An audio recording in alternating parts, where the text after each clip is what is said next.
the episode 13 of the Spulture Show. We're back, baby. Got another person to talk to today. It's not just me rambling to myself again. We're here. We're in a makeshift studio. Our studio's currently under construction, getting redone right now. But as always, we still got Roger here above me chilling. And you know, the show always has a sponsor, right? So today we're sponsored by Yeti, keeping your drinks warm, keeping them cold since the day they started. Yeah, you know, pay for your overpriced Yeti. Go get one. It'll keep your drinks cold or warm, right? So today, as I said, we got a special guest on here. It's not just me. We got the Wave God PonWeezy, Nathan Ponwith, coming on. There were some technical difficulties for the video process during this, so we had to do a couple takes. So kind of mashed them together. Hope you guys enjoy. First, we start off getting to know the Wave God a little bit. And then we get into some clips, breaking down some clips that have happened at the Australian Open, some of the best moments of the tournament so far. Then we're going to take a look at tonight's matches. We got Shelton playing center. We got Musetti playing Djokovic. The Wave God's got some great insight for those matches for us. And then at the end, we end with some quick hitters, getting to know the Wave God a little bit more and just having some fun, right? We're just having some fun. We're talking, we're chopping it up, talking shop. Unreal guest to have on here. Music, shout out to Flip J for the intro. As always, dude's killing it. Appreciate you. But for now, I'm going to stop talking. I'm going to give the streets what they've been asking for. The people have been asking for it. Here is the one and only Wave God. All right, today, the guest of the day is the one, the only, the man, the myth, the Wave God, Nathan Ponwith. For those that don't know, Nathan's a touring pro on the ATP Tour and played at Arizona State and Georgia. So super lucky to have him here, just talking some Aussie, you know, having a good time. My friend, big fan of the show. Happy to be here. A lot going on the Australian Open 2026. So yeah, happy to join the show. Let's do it. Let's get into it. Let's not keep the fans waiting, you know? Absolutely not. Thank you very much. I brought my hammer here with a Wilson over here. I just want to show the viewers this. This is a tool I'm selling on Facebook Marketplace. Hit me up for this one. Yeah, you can find that on allabouttennis.com. So to get started, your nickname's the Wave God, and you've had that for a while. Can you give a little background on how you got that and how that nickname came to be? Wow, I mean that's a great question. You know, I mean, where does anything come from? You know, it's sometimes the end of the story is told in the beginning, and the nickname just kind of was passed around and it stuck, you could say, and I just rode it home. I rode the wave all the way in. Happened in And like when, like in college, or you've had this nickname just Uh, forever? it was before that. Yeah, it was before that. It started kind of as a joke, and then it just kind of caught on. So it was one of those things that was so silly, and then it was very funny, and then everyone just started calling me that. But before I knew it, and then I couldn't stop it. So And then next thing you know, you are the Wave God. next thing you know, and now we're here. So yeah, Yeah. it's kind of started as a joke. So then it just kind of caught on. So Okay. All right. Well, just getting into your playing a little bit. You were part of a pretty cool group when you were 13 that went to Les Petites As. It was an All-American semifinal. It was you, Tiafo, Michael Moe, and Will Blumberg. How was that experience? What was that like, just being at a prestigious junior tournament, All-Americans in the semis? well, yeah, that was a fun time. I think that was a pretty historic year for Team USA. Everyone made some good runs in the tournament. Everyone played well. And yeah, we all ended up making it to the semis, and then yeah, we all played each other in the finals of the doubles, and it was fun. Yeah, everyone was winning, everyone was having a good time. It was pretty cool to represent the country, and I don't know if yeah, I don't know if that'll ever be done again, or if it has been done again. I'm not sure, but it was we all had a blast, and it was I think everyone was just in the moment and enjoying, and I was happy to be part of it for sure. Yeah. Well, you guys went there as a group, right? Together? Yeah, everyone's hanging out together. We're all staying together in the same room. We are all hanging out and eating meals together and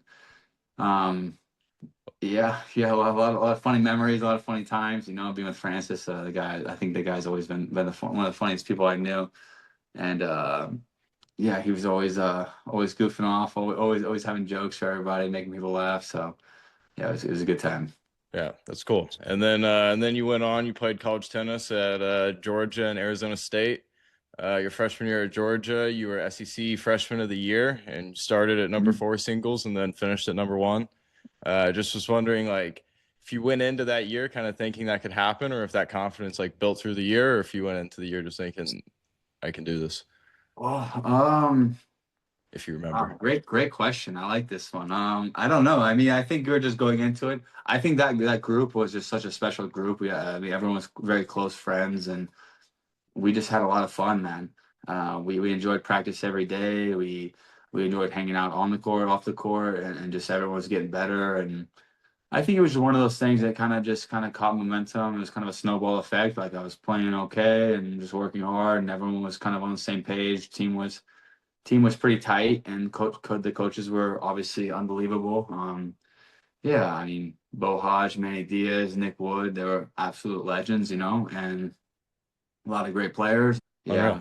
unreal. Yeah. And then you go back to Arizona State, where you're from. You go back to Scottsdale, right? I spaced out there a little bit. Honestly, bro, I was just thinking about all this. I got caught in the field scheme of the term a You little got bit. caught in the memories again. I got caught in, man. You just see me kind of get stuck. All right.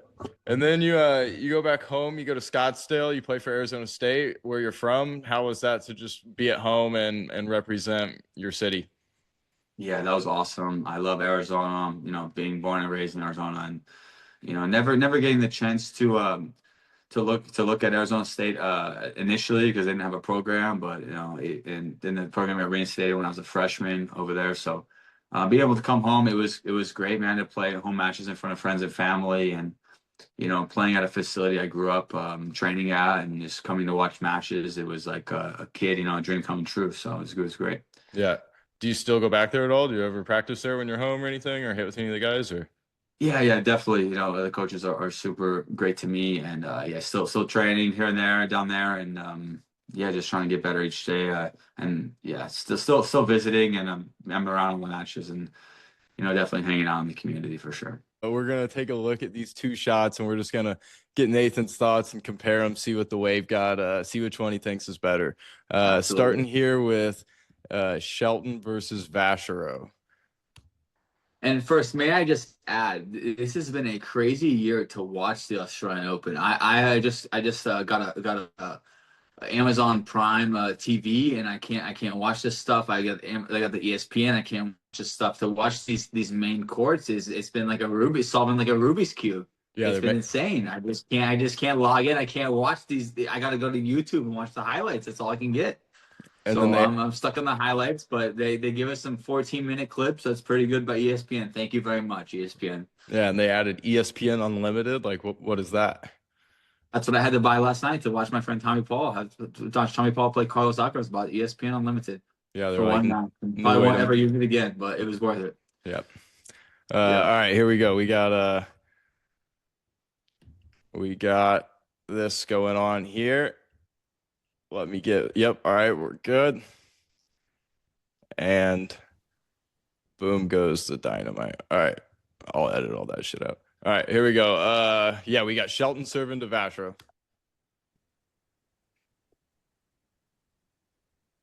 Wow. Wow. Should we The, run that the, back? You think? the strut after, yeah, run that one back. I was watching the strut after the second forehand. This is an impressive serve off a Shelton serve. Impressive return. I mean, wow. Yeah, Goodness like you said, gracious. off the Shelton serve too. Yeah, off the Shelton serve. Goodness gracious. I mean, Vasher, we knew this guy was talented, but this was some wizard witchcraft. This is some Hogwarts type stuff. What is the Quidditch when you're up in the air on the broomsticks? This was Yeah, like a Quidditch shot. This was a Quidditch move. Vashero, we know those guys in Monte Carlo, they've been studying the witchcraft. They're doing it. I mean, good for him. It's impressive. I mean, you don't see that every day. That's a very impressive shot. yeah. You ever seen something like that before? I've done that. So I mean, not quite that good, and I'm not off a serve that big. But sometimes, that lefty serve gets in your body. You got to kind of get creative and do the little side swipe. But it's not how the textbook draws it up. But Vashero, I mean, This one's crazy too because he's already standing pretty far back. Obviously, Sheldon's got a huge serve, so it's how far back he is, and now he's able to wing it back in the court is impressive. Yeah, we're gonna take one more quick gander at it. Yes, yeah, look how far back he is. Look how far back he is, and then he has to do that like that far back, and then he's outside. His legs are outside the alley. 1 foot in the alley, 1 foot out of the alley. That's crazy. And look where the ball is compared to his racket. It's like inside of him. It's crazy. Yeah, I mean, it's Unbelievable. just that's some Monte Carlo witchcraft. That's what I call that one right there.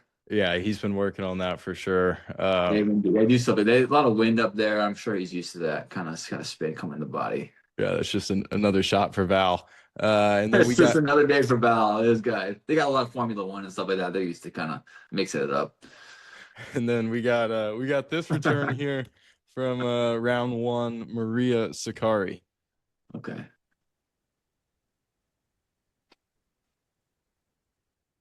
Wow. Oh my God. Yeah, so her and I have the same reaction right now, and that's actually insane. That's a good one. Yeah, she can't believe it either, can she? Wow. Oh my goodness. Oh, so this was fully around the net. Val's was a little bit higher. I think it went over the net. This one, I think, probably went around the net. I don't know if it went over the net. Wow. Oh, it's good. Straight around it. Welcome to the show, Melbourne 2026. So we had those two shots earlier that I showed. Now we got another shot up for contention. We got another battle actually between shots. We got this shot here from Marozsan against Medvedev. Little Wow. volley, but like kind of. Let's see if it spins back over. It's real close for sure. Yeah, show me that one again. Show me that one again. Run it back, chat. Yeah, run it back, chat. Chat, show me that one again, chat. I can't. Wow, that's pretty good. That's pretty good on Medvedev too. If you guys, long legs, long arms, you could have reached it down if you wanted to, but couldn't quite get there. That's pretty impressive. Yeah, it's pretty good too. The guy says a little bit of wizardry, a Mm. little bit of Quidditch action. Wow. I think Wiseman did want to say that. Yeah, I think it's a little bit of Quidditch action right there. That's pretty good. Yeah. All right, so we got that one, and then we got another one here from this is a similar shot. It's from Iga Swiatek. Oh, I don't know how I feel about this one, chat. I don't know how I feel about this one. Yeah, what do you say? Oh, chat. Can I speak freely, chat? Yeah, let's hear it. Chat. I mean, what are you doing? What are you doing? God damn it! What are you? Forgive me. Oh no, forgive me. What are you? Actually, she's laughing. It's not so funny. I mean, I don't know what's happening, but you spin the ball back. You're number one in the world. What are you doing on the net? Don't do that. That's just it. And she does this every time. There's like a weird play. She does this spasming stuff, and she blames it on. Stop doing that. That's insane. It's too much. She's Skip. Next. she's kind of in the way there too. Like she's She's kind of in the way completely of in the the girl way. hitting the She's shot. completely in the way. She's completely trying to hinder the hit, and she just acts like it's like, oh, she's just this like innocent person. Oh, I'm just number one in the world. I'm so innocent. I never do anything wrong. And she's always doing these types of plays where she like goes and shakes her, like just is spazzing out in front of an overhead. It's just like, and this one, the ball's spinning back. Her opponent is just laughing at it. It's just to me, it's classless, and if you're number one in the world, you should be above that. It's to me, it's kind of insane, but it's just how it is. I agree. It's too much. Yeah, chat, clip this. That's insane. That's insane. Tell us how you That's feel, chat. insane. Yeah, chat, that's insane. Sorry. Next one is how would you feel if someone painted this up for you if you were playing? I would feel wow, wow. Chat, run that clip back. Run that clip back. Chat, thank you. Oh my goodness. That's baby Stan. That is just, guys, W's in the chat. W's in the chat. That is beautiful. That is beautiful. That is a W for everybody. That's a W for life. You love to see that. I would feel amazing. Wawrinka, I mean, I'm sure he felt amazing when he saw that. I'm sure he was playing probably his best tennis after he saw that. I mean, that's unbelievable. I would feel inspired. I would feel just motivated. I mean, that's just you're playing for more than yourself at that moment. So that's huge. He for sure threw her his towel after the match for sure. He probably tried to reach it there, and then yeah, if someone didn't intercept it, hopefully she got it for sure. Agree. Couldn't agree more. All Yeah. right. What about this? This was something I noticed in the first round matchup against Vasil Kirkov. Yes. Yes. Yes. Please show me again. Show me this one. How do you feel about this Medusa shirt here from not sure who's wearing this or what brand it is, but That's a cool shirt. certainly Wait, can you zoom in on that? I can't quite see it. certainly Medusa though. Oh my God. Oh my Lord. Oh no. You can't look too close. Don't look too close. Yo, I mean, the closer you look at it, the better it looks. And I'll tell you what, this is definitely some Italian sportswear. I don't know much about this brand, but I swear they're from Italy. This looks good. Medusa, it's a whole it's maybe a whole intimidation tactic. I'm not sure, but What kind of it looks tactics you think could be used out of that?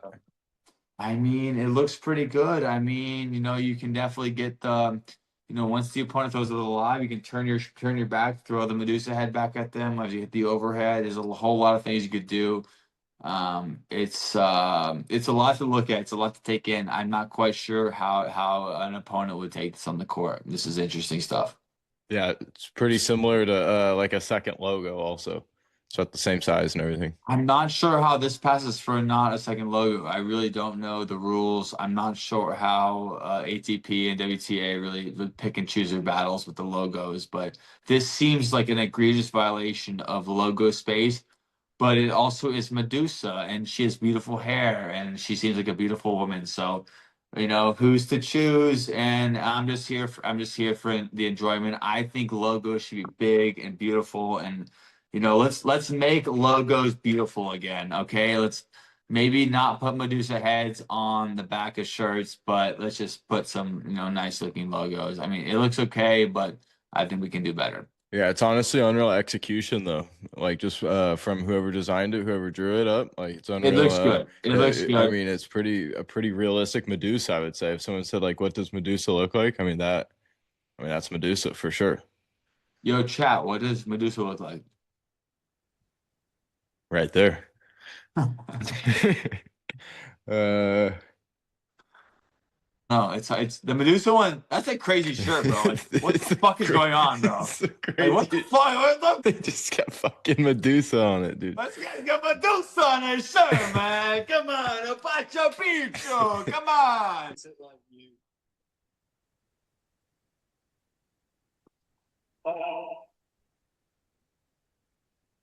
Oh no. Oh no. It's never. I tell you what, my friends. And when you're watching highlights, it's never a good sign when they miss the first serve. Because I tell you what, usually in the highlights, you know what's coming next is a double fall. When they're showing the first serve in the highlights, it's never a good sign. The dropper, the Uh, infamous. Oh see no, how I he mean, to see how be he fair, dodged that Tommy ball should have kid? called a let there. Tommy should call a let. The ball kid was in his way. He almost ran over the ball kid. To be Yeah, fair. that was the most impressive part of the point. Yeah, look at this guy. Tommy's a nice guy. Tommy, come on, you almost run over the ball, kid. I mean, ref, call a let. Jeez, come on. The guy is almost running over a child. I mean, this is insane. The ball kid's just Look at risking his him. Yeah, life he has to too. dodge Move. over it. Look, Tommy is an athlete. He's fast. He's quick. He can jump. He can run. But come on, you can't make him jump over a kid like that. That's just insane. Yeah, and Alcaraz just played too good. It's a good finish. I mean, playing unbelievable out there. It's a great match to watch. Go lock in right here. Big point. 4-2, 30 all. Love to see it.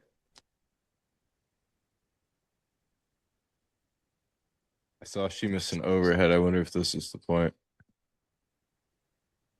Maybe.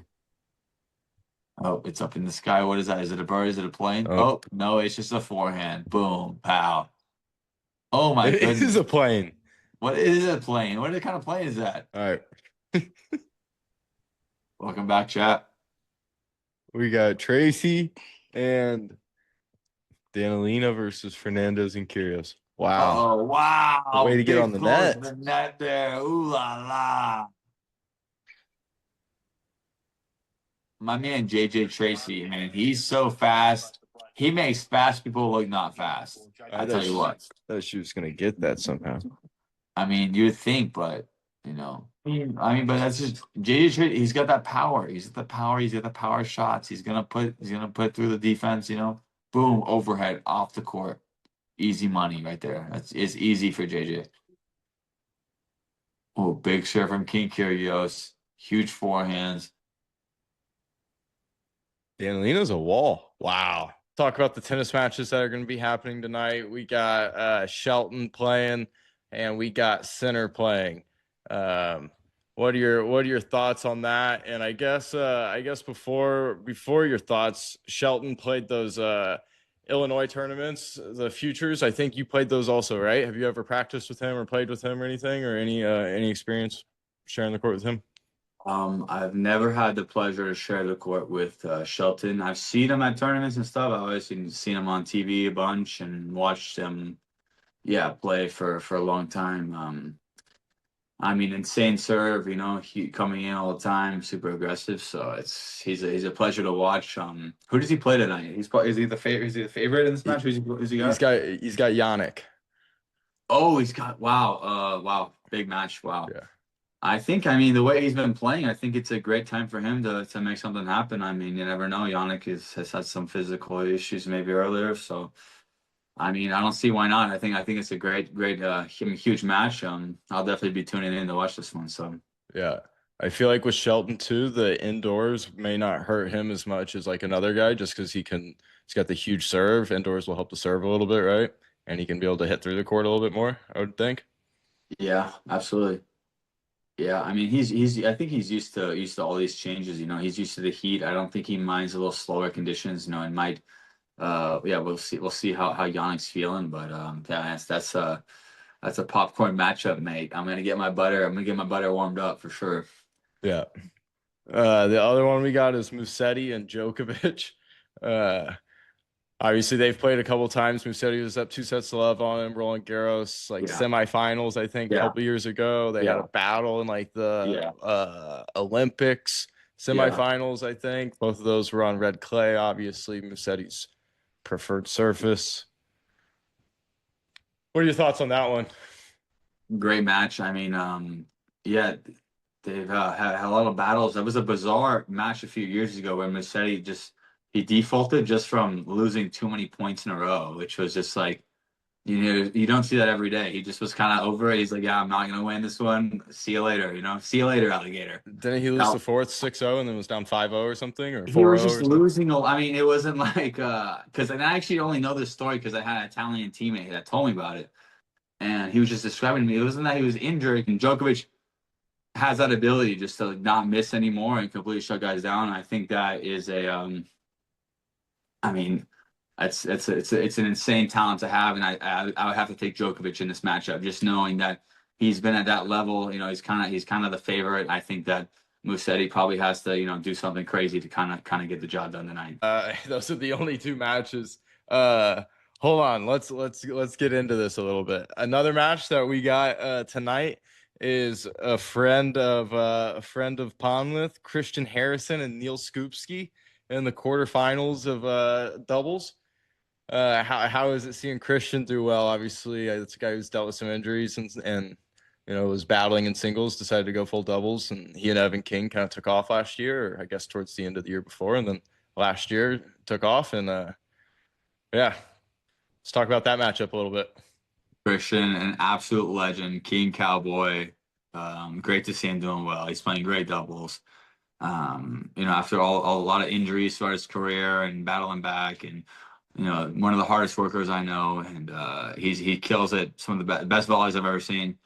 And I mean, I think him and Skupski are the favorites tonight. I think he's going to go deep this tournament, and I think he's got what it takes to continue doing what he's doing. Yeah. And he's a prestige user. You think that's the best racket for doubles, would you say? I feel like that's a classic like double stick, like stick the volleys. I don't know, man. I don't know. I don't want to give any racket advice. I think that is a great racket. It just goes to show Christian is a very strong. He's King Cowboy, man. That's his nickname is King Cowboy, and it's like that for a reason because he rips the ball great, super strong, super physical. Not everyone can make the prestige look so easy as he does. Yeah. The other night I was watching we had he and Scoopsky, I think two prestige users playing Botic Van de Wow, Zandschulp and Talon Greek Sport, two arrow users. Quite the wow. racket matchup. So and they beat did they win? The Dutch retired down like 5-1 or something. So you're sharing a doubles court. It's you plus three people, anyone in the world. Who is it? Could be pro or friends or anyone. You're one doubles match. Wow. Three people I would share the doubles court with would be number one, my dear friend Tommy Paul. Number one, I'd want him to be my partner because he's such a good player. Rule number one of doubles is always pick a good partner.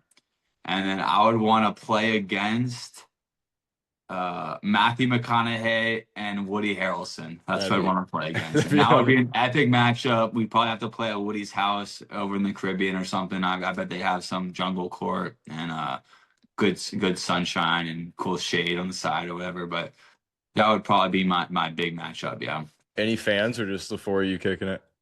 Um, wow. I'd probably just like we'd be streaming it, so probably just fans of the stream. You guys We would stream hacks. we would be stream maxing it. We would be definitely have like a I mean, what are they definitely in the back, the swing vision in the back is streaming now on the iPhone. And we'd be letting it rip. We'd probably play one set of doubles, no ad, maybe an 8 game pro set, honestly, because we just want to get the most out of it and just enjoy the day. And no ad because we don't want to do it's too long, but we just get after it. I think it'd be a good time. Yeah. All right. Also, your backhand's unreal. We got a couple minutes left here. Who are your let's go top three backhands of all time. Two-handers.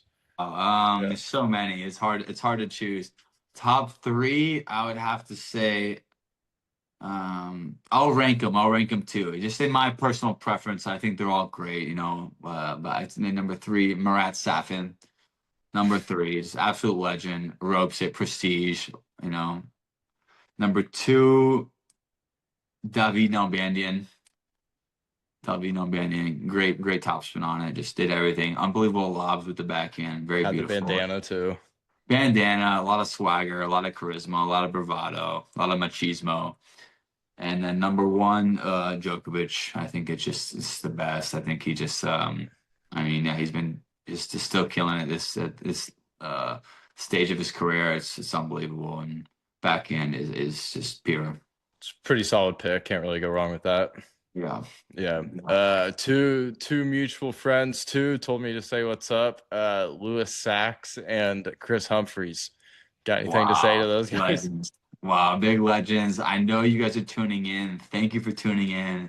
Big supporters of the show. Great to see you guys here on the stream. And I absolutely love it. Yeah.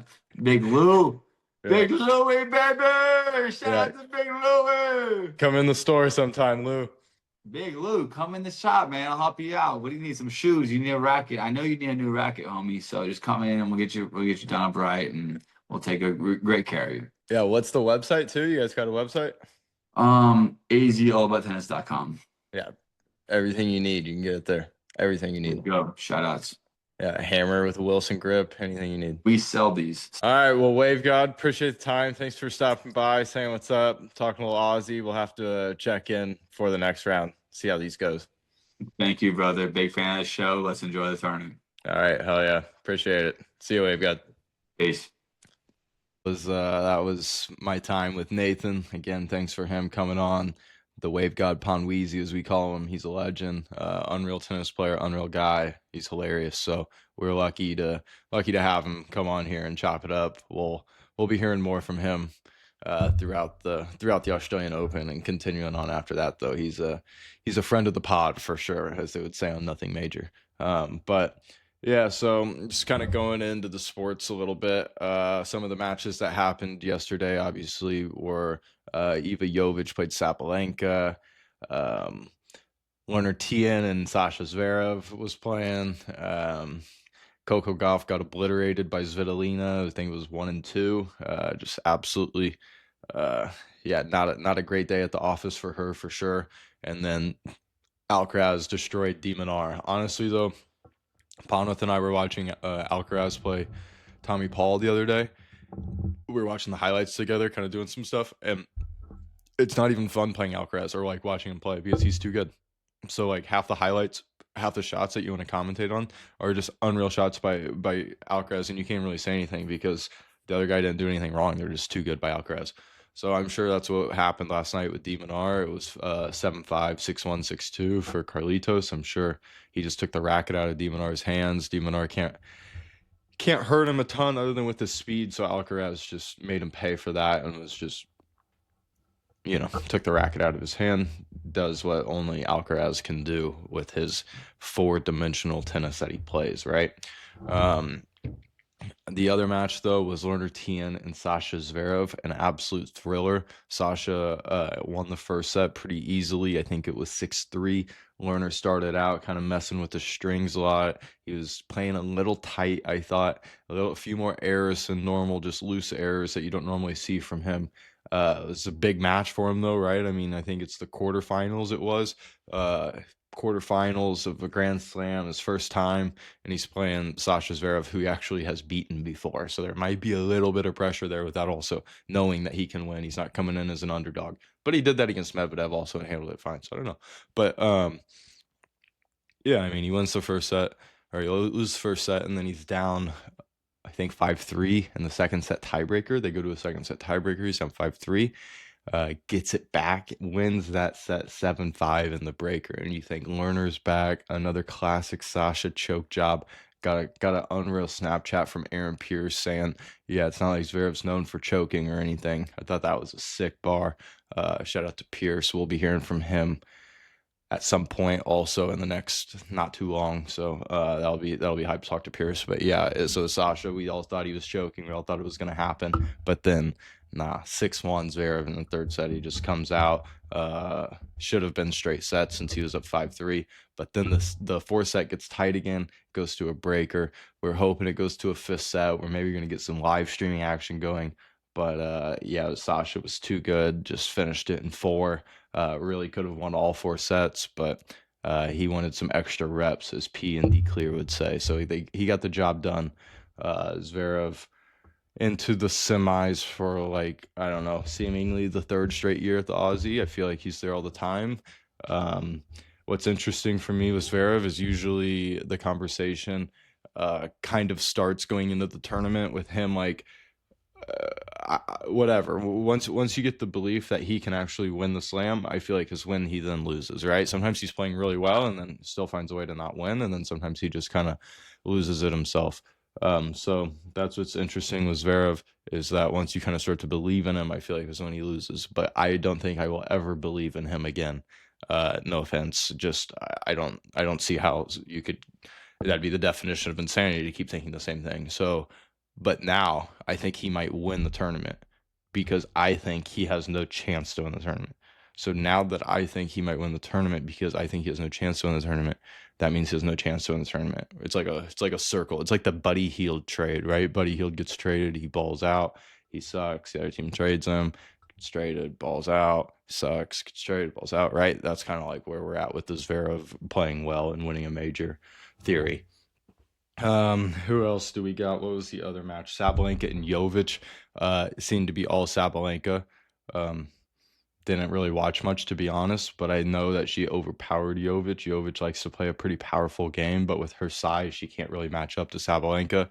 I don't think she played as well as she would have liked. When she was shaking hands, she looked pissed. She was kind of shaking her head, nodding her head no, as if to say, she was disgusted with her effort a little bit. Obviously, Sabalenka is very good. She admitted that multiple times in her interviews, but I think she is a very confident person and just expected herself to do a little bit better. So she's disappointed she didn't. She's mad about that. But Sabalenka took it home. I want to say like 3-3, 3-2, maybe even 3-1. But I mean, Jovic is 18, got to the quarterfinals. I mean, what an unbelievable tournament from her. We'll be hearing more from her. Not on this podcast. I doubt I'll ever get Jovic on here. But yeah, I mean, we'll be hearing more from her just on the WTA tour, just and seeing how she can kind of continue off this momentum and keep building on it throughout the year. I think the courts do benefit her just because I said she likes to play a pretty powerful game. She rips her returns too. I think that's kind of an underrated part about Jovic. Haven't really heard any part of her game be rated other than like she's a pretty powerful player for her size. That's all I've ever heard really. But I mean, she rips her returns even in doubles when she was playing with Mboko.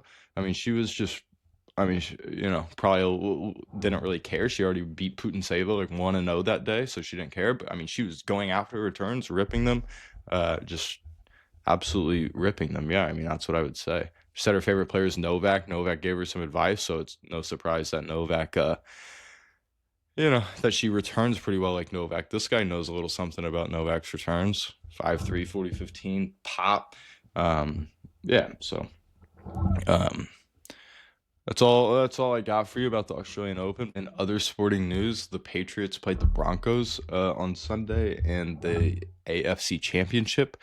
This was a game where as many people probably watched it and everyone knows, but Bo Nix was out of the starting lineup. He was hurt. He fractured his foot on the second to last play of the game before. So Jarrett Stidham started.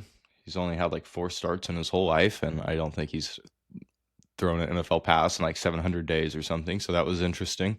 However, that actually didn't even really matter because the final score ended up being 10-7. So I guess it did matter because if he could have just thrown a couple more passes, they could have won. But it was snowing. It was freezing cold. Like the fourth quarter, it started snowing and it was 7-10. And the Broncos hadn't done anything since like their second drive, maybe even first drive. And it's 7-10 at home. Crowd's going nuts. They kind of go into this like panoramic view. You just see all the blue and orange everywhere. So you're thinking, man, they're gonna get this done with Jarrett Stidham, kind of like a Nick Foles type moment. But Nick Foles way better than Jarrett Stidham. Anyways, you're thinking they're gonna get this done. This is gonna happen. Nope, it does not. Drake May shows why he's the MVP. Their coach.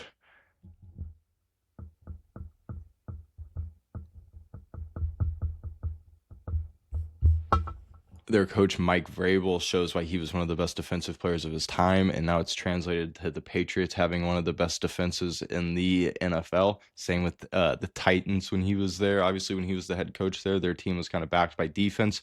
They had Tannehill as their quarterback, who was all right, but Derrick Henry, the team was built around running and stopping, right? So, Mike Vrabel just showed why he's one of the best defenders in NFL history, defensive minds, I guess, and defenders when he played. So, yeah, they got it done. Jarrett Stidham's Disney movie moment is saved for Kurt Signetti. He's the only Disney moment of the year so far. Iva Jovic almost had one, but Signetti's got that down. Stidham couldn't quite get it done. Sean Payton had all the belief in him, but it didn't matter. But anyways, that's it. Fenerbahce is playing in EuroLeague today. Don't miss that. Otherwise, Thursday we got a huge day in EuroLeague. Monaco's up playing. I want to say Madrid's playing. Chetty Osmond's practicing this week for Panathinaikos. Shout out Trey Lyles. So, Survivor update. This is big. This is a big Survivor update. We're down to 3 players. All 3 players won yesterday. Lee, Nolan, and Kramer. Ora Tennis did almost get disqualified, though. We're still kind of pending a review, pending the rules to see if he's still allowed in. He might have gotten disqualified, so we got to check that one out. So they're all still in. And, yeah, may the best man win. Like Katniss Everdeen, I died for my district. But, that's all I got for you today. Hope you enjoyed the episode with PonWeezy. We're going to be back tomorrow. We got another guest, got another episode dropping. You know what it is. Spulture Show. Every day of the week. Brought to you by Yeti. Brought to you by Roger. Brought to you by Stephen Christie. See ya. Shout out to Flip J.